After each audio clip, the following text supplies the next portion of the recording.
నమస్తే, welcome to great Andhra. మనతో పాటు ఉన్నారు సీనియర్ పొలిటికల్ అనలిస్ట్ జిఆర్ మహర్షి గారు. నమస్తే సార్. నమస్తే అమ్మా.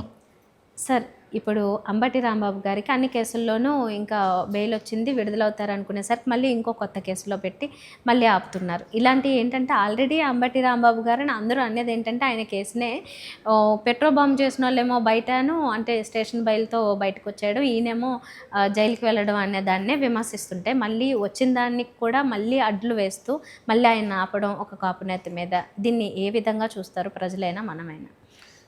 అంటే ఒకటి, ప్రభుత్వం ఎవరి మీదైనా కక్ష సాధించాలని నిర్ణయించుకుంటే ఇలాగే ఉంటుంది. అంటే కోర్టులు వాటి పరిధి మేరకు అక్కడ ఉన్న కేసుల ఆధారంగా బెయిల్ ఇవ్వడము లేదా రిమాండ్ తిరస్కరించడము ఇవి చేస్తాయి. ఇప్పుడు అంబటి రాంబాబు గారి కేసులో కూడా ఏమిటంటే ఒకేసారి ఆయన మీద 36 కేసులు పెట్టారు. రకరకాల పోలీస్ స్టేషన్లలో రకరకాలుగా పెట్టారు. అంటే ఆయన్ని రకరకాలుగా తిప్పి ఈ పోలీసులు ఈ స్టేషన్ కేసు అయిపోతే ఇంకో స్టేషన్, ఈ స్టేషన్ అయిపోతే ఇంకో స్టేషన్. మొన్న ఏమో బెయిల్ వచ్చింది, బెయిల్ వచ్చినప్పుడు రిలీజ్ కావాలి. యాక్చువల్గా రిలీజ్ కావాల్సిన ఆయనకి ఇంకో పీటీకి వారెంట్ ఏదో ఇష్యూ చేశారు. మళ్ళీ దీని మీద కోర్టు ఏం చెప్తుంది అనేది చూడాలి. మరి బెయిల్ ఇస్తుందా లేదంటే మళ్ళీ కొనసాగుతుందా, రిమాండ్ కొనసాగుతుందా అని చూడాలి. కానీ ఇది బ్యాడ్ ట్రెండ్. చట్టాన్ని మీకు అనుకూలంగా పని చేయించడం మొదలు పెడితే ప్రతిసారి అధికారం మీ చేతిలో ఉండదు. అధికారం మారినప్పుడు సేమ్ సీన్ మళ్ళీ ఇంతకు మించి రిపీట్ చేయడం మొదలు పెడతారు.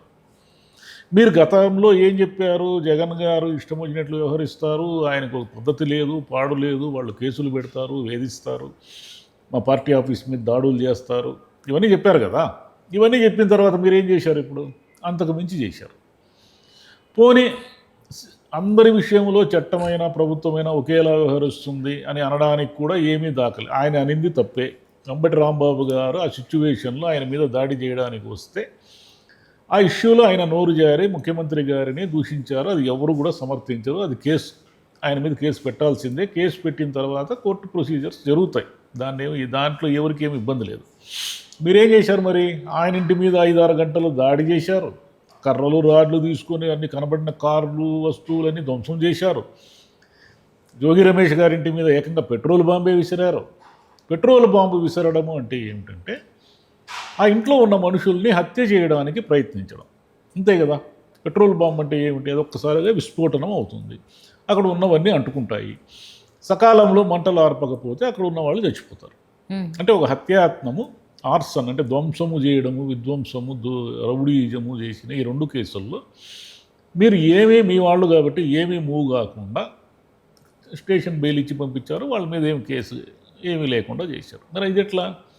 ఈయన మీద ఇన్ని కేసులు, ఇన్ని వారెంట్లు, ఇన్ని ఉన్నప్పుడు వాళ్ళ మీద ఏమీ లేకుండా వాళ్ళని అసలు ఏమీ పట్టించుకోకుండా వదిలేయని సాంప్రదాయానికి మీరు తెరదీస్తే మీకు మళ్ళీ ఇంక దేని గురించి మాట్లాడే హక్కు ఉంది చెప్పండి? ఆయన తిట్టడం కరెక్ట్ అంటే కరెక్ట్ కాదు. అందుకే కదా ఆయన రిమాండ్లో పెట్టారు, ఇవన్నీ చేశారు. మరి ఇది కరెక్టా? కొట్టడము, అదేంటి ధ్వంసం చేయడము, పెట్రోల్ బాంబులు విసరడం, ఇది కరెక్టా? ఇది ఎట్లా కరెక్ట్ అవుతుంది? దీని మీద కూడా శిక్ష ఉండాలి కదా. దీని మీద కూడా నిందితులు ఎవరు వాళ్ళని రిమాండ్కు తరలించడము, పోలీస్ కేసులు ఇవన్నీ ఉండాలి కదా. ఇవన్నీ లేకుండా చేశారు కదా. అంటే మీరు వైసీపీ వాళ్ళని గతంలో ఏమైతే విమర్శిస్తూ వచ్చారో అంతకు మించిన కొత్త సాంప్రదాయాలకు తెరదీశారు. రేపు కర్మగాలి వాళ్ళ అధికారంలోకి వస్తే ఇవన్నీ ఇంతకు మించి రిపీట్ చేస్తారు. మరి దీనికి మీరు ప్రిపేర్ అయ్యి ఉండాల్సిందే కదా. ఈరోజు కాకపోతే రేపు ఎప్పుడు మీకే అధికారం ఉండదు కదా. ఈ రకమైన ఎవరైనా సరే ఒక సిస్టంలో ఉన్నదాన్ని కొత్తగా దాన్ని ధ్వంసం చేసి కొత్త విషయాన్ని ప్రారంభిస్తే, వాళ్ళు పోయినసారి ఏం చేశారు? వైసీపీ వాళ్ళు ఏం చేశారు? టీడీపీ ఆఫీస్ మీద దాడి చేశారు. దాడి చేయడం కూడా తప్పు. సరే, ఎందుకు దాడి చేశారు? జగన్ని ఆయన ఏదో తిట్టాడని దానికి వాళ్ళు స్పందించి వాళ్ళు దాడి చేశారు. ఆ రోజు కూడా అది కరెక్ట్ కాదు. ఆ రోజు కూడా ఏం జరిగి ఉండాలి? జగన్ గారు ఇది కరెక్ట్ కాదు అని ఉండాలి. కేసులు పెట్టి జోగి రమేష్ మీద కేసు పెట్టి ఉండాల్సింది. ఆయన ఏం చేశారు? మంత్రి పదవి ఇచ్చారు. ఇప్పుడు మీరేం చేస్తున్నారు? రేపు గల్లా మాధవి గారికో ఇంకెవరికో ఆయన భర్తకు ఎమ్మెల్సీను ఆమెకు మంత్రి పదవి ఇస్తారు. ఇదే కదా సాంప్రదాయము. ఇదే ట్రెడిషన్గా మీరు మార్చినప్పుడు మళ్ళీ మీరు బయటకు వస్తే విపరీతమైన నీతులు చెప్తారు. మేము చట్టానికి లోబడి పనిచేస్తాము, మేము లా అండ్ ఆర్డర్ మేము సరిగ్గా చూస్తాము, మేము నీతివంతులు, మేము సుమతి శతకము అని చెప్తారు. మళ్ళీ ఇదే కదా చేస్తున్నారు.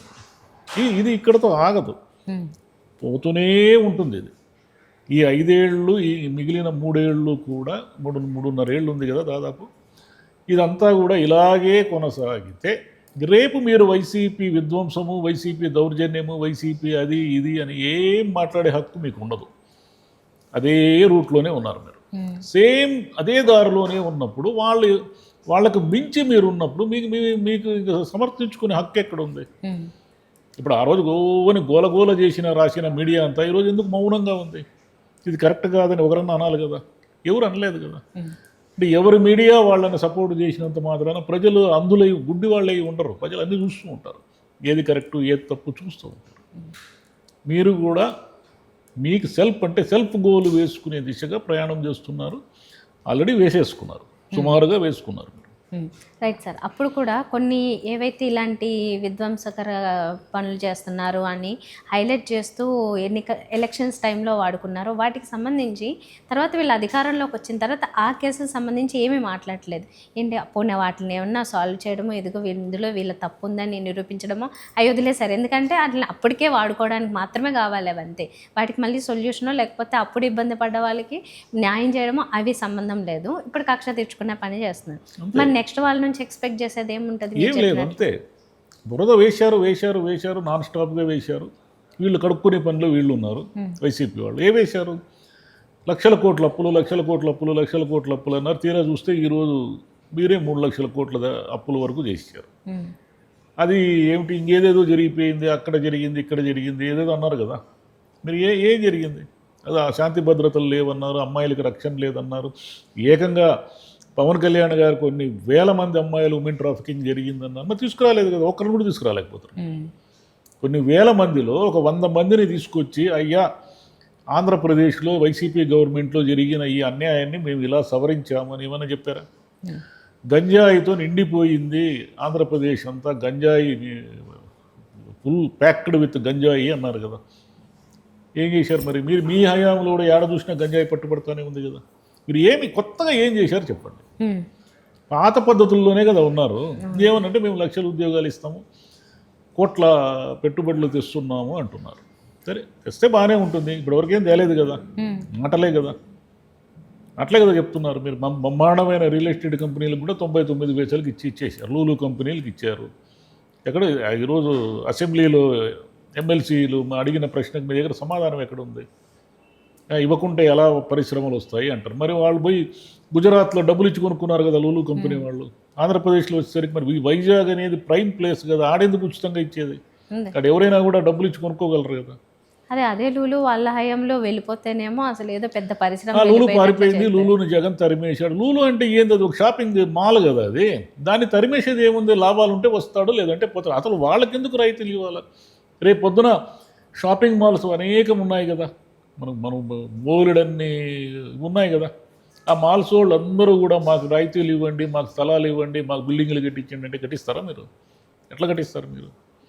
మీరు ప్రైవేటీకరణ దిశగా ప్రయాణం చేస్తున్నారు. చంద్రబాబు నాయుడు గారు ఏమిటంటే ప్రభుత్వం కంటే ప్రైవేట్ అద్భుతంగా పనిచేస్తుంది అని గట్టిగా నమ్మే నాయకుల్లో ఆయన ఒకరు. ఆయన ముందు నుంచి కూడా ఆయన మైండ్ సెట్, మీరు కావాలంటే ఆయన హయాంలో మూసేసిన ప్రభుత్వ పరిశ్రమలన్నీ ఒకసారి లిస్ట్ అవుట్ తీయండి, ఎన్నుంటే కుప్పలు తెప్పలు ఉంటాయి. ఆయన ఏమిటంటే ప్రైవేటు వాళ్ళ హయాంలో బాగా పనిచేస్తాయి అని ఆయన గట్టిగా నమ్ముతున్నారు. అది కొంతవరకు వాస్తవమే కానీ పూర్తిగా వాస్తవం కాదు. ఈ దేశంలో సామాన్యులు, కార్మికులు వీళ్ళంతా ఉంటారు. అంటే హక్కులు, చట్టాలు, యూనియన్లు ఏమీ ఉండకుండా వెట్టి చాకిరీ చేసే ఒక వ్యవస్థని మీరు నిర్మిస్తున్నారు. ప్రభుత్వం అన్నీ వదిలేసుకుంటే ఇంకేం చేస్తుంది ప్రభుత్వము? ఈ పథకాలు ఇచ్చేదానికి ప్రభుత్వం ఉండేది అంటే అదేమిటి? ఉచిత పథకాలు ఇచ్చేదానికి ప్రభుత్వం ఎట్లుంటుంది? ప్రభుత్వం ఇప్పుడు మొన్న ఇండిగో సమస్య వచ్చింది. ఇండిగో సమస్య వచ్చినప్పుడు అందరికీ ఏమర్థమైంది? ప్రైవేటు వాళ్ళ చేతుల్లో ఉంటే వాళ్ళు ఒక్కొక్కసారి ఏమైనా చేయగలరు, మొత్తం సిస్టమ్నే వాళ్ళు కంట్రోల్ చేయగలరు. ప్రైవేటు బస్సులు ఉన్నాయి ఎక్కడ చూసినా, దానికి సమాంతరంగా ఆర్టీసీ ఉంది కాబట్టే కదా మనకు కొంచెం హోప్స్ ఉన్నాయి, ధైర్యం ఉంది. లేదంటే వాళ్ళు 10,000 టికెట్ ఇచ్చినా మనకు అవసరం ఉంటే పోవాల్సిందే, 8,000 టికెట్ ఇచ్చినా పోవాల్సిందే. ఆర్టీసీ అనేది ఎప్పటికీ ఇష్టం వచ్చినట్లు టికెట్లు పెంచదు, దానికి ఒక సిస్టమ్ ఉంటుందనే కదా ఆర్టీసీని మనం నమ్ముతాం. ఆ ఆర్టీసీని కూడా ఈరోజు వచ్చిన వార్త ప్రకారం 12 డిపోలని ప్రైవేట్ పరం చేస్తున్నారు.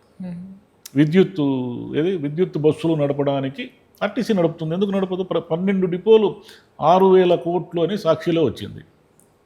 పోనీ సాక్షిలో ఎగ్జాగరేషన్ అనుకుందాం, కనీసం కొన్ని వేల కోట్ల భూములే కదా అవి. మంగళం అంటే తిరుపతి మంగళంలో ఎంత ప్రైమ్ ప్లేస్ అది, సింహాచలంలో ఎంత ప్రైమ్ ప్లేస్ అది, ఇట్లా ఎన్ని చెప్పొచ్చు మనం. ఈ ప్రైమ్ ప్లేస్ డిపోలన్నింటినీ మీరు ప్రైవేటు వాళ్ళకి ఇచ్చి ఏం చేయదలుచుకున్నారు? ఆర్టీసీని మూసేయదలుచుకున్నారా?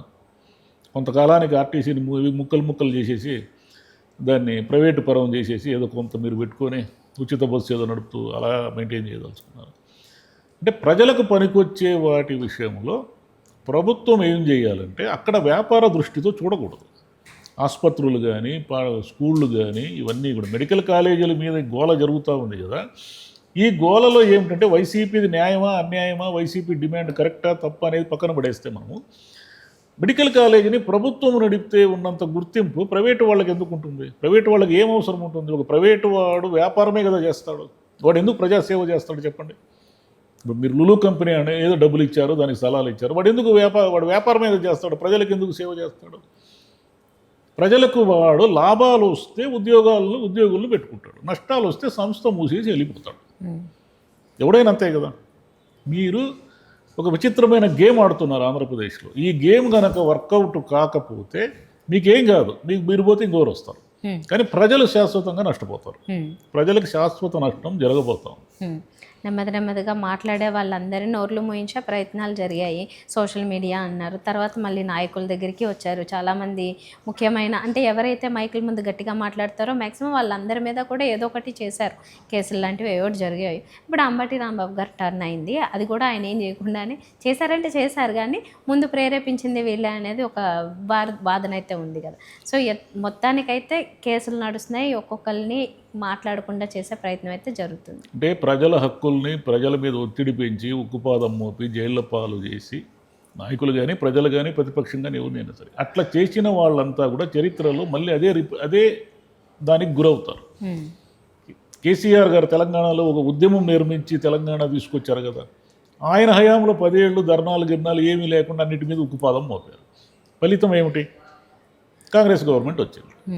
అంటే జనం అన్నీ చూస్తూ ఉంటారు. తమ నోరు మూయించే ప్రయత్నాన్ని తాత్కాలికంగా జనం ఆమోదించిన శాశ్వతంగా దాన్ని ఆమోదించరు. అది చరిత్రలో ఎన్నో చూసాం మనం, ఎన్నో రాష్ట్రాలు చూసాం, మన దేశంలోనే ఎన్నో దేశాలు చూసాము. ఎవరు దీనికి అతీతులు కాదు. కాబట్టి చట్టాన్ని దాని పని దాన్ని చేయనిస్తే ఏ సమస్య లేదు. మీరే చేస్తే చట్టం పని కూడా డేంజర్. Thank you.